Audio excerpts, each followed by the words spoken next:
Hello and welcome to part 3 of how to build a radio station.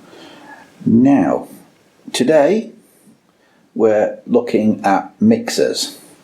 This is a Series 10S Soundcraft mixer. It's quite old, it's an old analog mixer, but these Soundcraft mixers are fairly bomb-proof technology.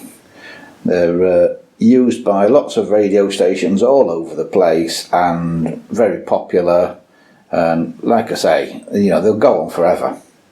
Now what we're doing today is we are altering the inputs. As you can see here, I've taken a couple of sections out. Each section, each fader, which controls either a microphone or a CD player or something, each section is modular and you can take them out, and I've taken 2 out over here, as you can see. So what I've done here is I've taken 2 out at the end of this one that are microphones, because there are jumpers on the circuit boards that we have to alter, and I'll show you these jumpers. There's a little jumper there, I don't know if you can see that, if I can find my finger. There's a little jumper there, that little blue thing. If I can get it in focus.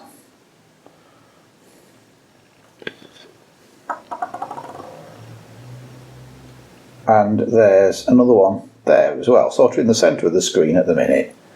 If you can see, can I point to it? There, that. So there and there. Either side of that round thing, which is a capacitor. There's 2 little jumpers there, and further down the board, there, you see, there's 3 more.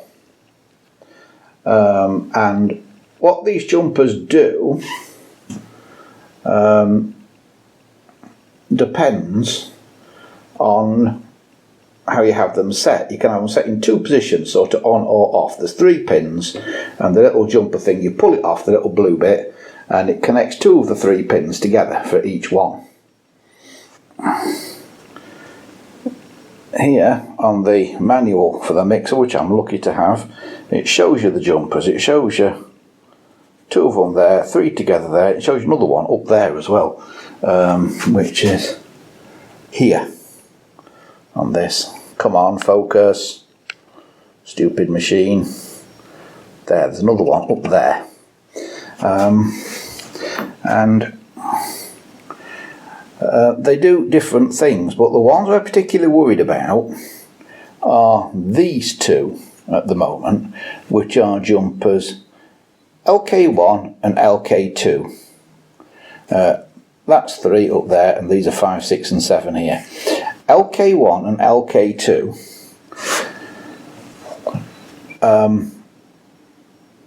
provide the inputs on that particular section, that particular piece, with phantom power for microphones.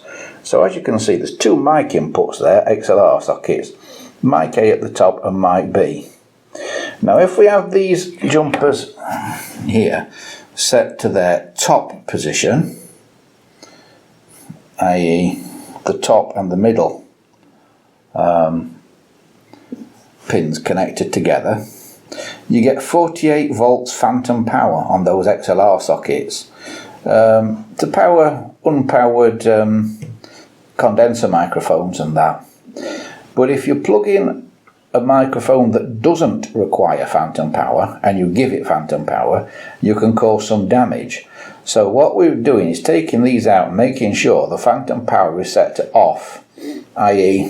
the bottom settings on here. So I've just taken these off and put them, instead of being on the top middle pin, I've put them on the middle and bottom pin. So we've made sure phantom power is set to off. These other jumpers, these 3 together here, control whether your microphone is in the control room or in the studio. And that, I think, that setting that I've got there works for them being in the studio rather than the control room. So there's two sections. Now there's only two microphones fitted to this desk. There's only two strips that control microphones, because this green one with the green fader, is to control a telephone line, and it's a slightly different type of strip. And this white one can have multiple different inputs selected by these buttons here, and these white ones across the other side are all for controlling things like CD players, record decks, tape decks, mini disc players, computer inputs and things like that.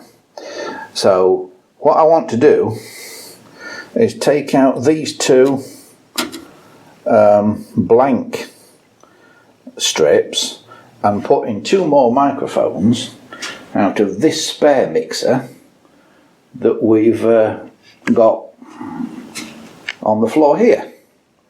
So that's the plan for this afternoon.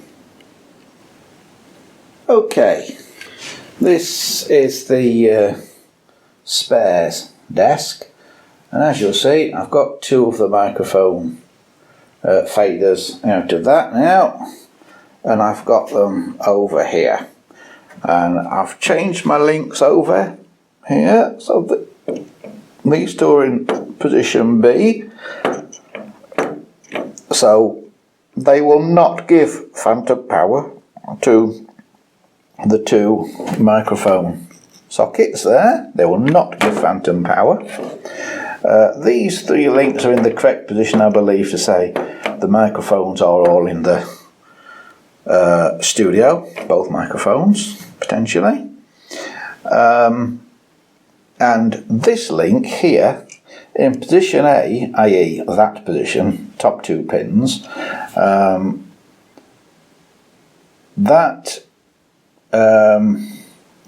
puts together insert point inputs that are on this big remote multi-way connector here. So if you wanted to send your input from your microphones out to a compressor or limiter and then back, it's two pins on that, but you would have to have this set in position B, this jumper. I've got it in A because we're not going to be sending the inputs via a limiter as yet anyway, so that must be in position A, so the top two pins. So I've set up all four like that. That one's set the same. These two with the red faders on are the same. The green one there is a telco one. So it's time to put them into this board now, and you'll see all you do is you plug them in to a ribbon cable. So you just plug each one in that you want into the ribbon cable, and hopefully it'll work. I'll let you know when I've done it.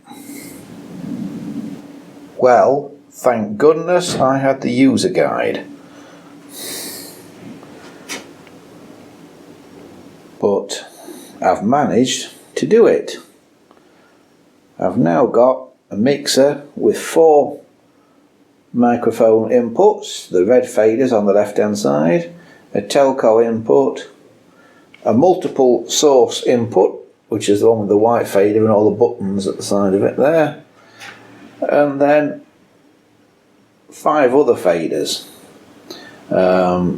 for basically line inputs, whatever they may be, CD players and things like that.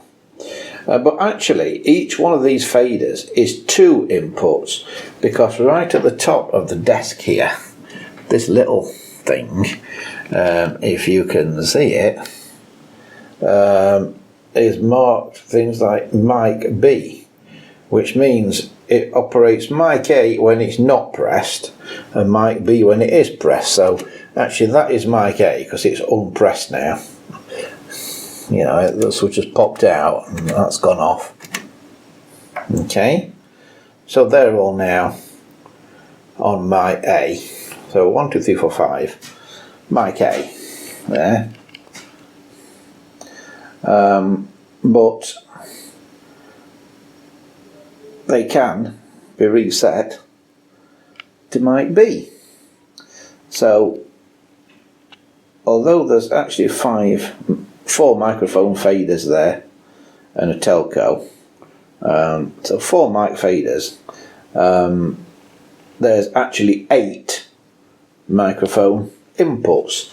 And if I open the hood up, what they call the meter bridge, and you look inside there, you'll see there's 2 on each one. So 1, 2, 3, 4, ignore those because they're the ones for the telco. 1, 2, 3, 4, 5, 6, 7, 8 XLRs for 8 microphone inputs. So that is it done. That's how we want it to be. I'll press those so all the lights come on, because I'm testing all the lights at the minute. So yeah, there it is, all lit up. So that's a Soundcraft mixer. I think it's working. Now, I was wanting to put some audio through it this afternoon, but I've realised that the mic takes an XLR cable on the back, but the cable that I brought with me was an XLR to 1/4 inch jack, and I need XLR to XLR. So I've got some at home, so next time I will hopefully be able to plug in a microphone, and I'll be able to plug in a set of headphones into the presenter headphones socket, which is one of those up there, or it's actually down here as well, just above where it says Series 10S. And hopefully we'll get some sound through it, because I've not actually had any sound through either of these 2 boards since I bought them. So I don't know for certain that they work. I've only got the guy who sold them to me's word for it. So we will find out if these boards are going to work. So if you've enjoyed this little look at the Soundcraft mixer, please remember to like and subscribe, and we'll see you again soon with how to start a radio station. Bye for now.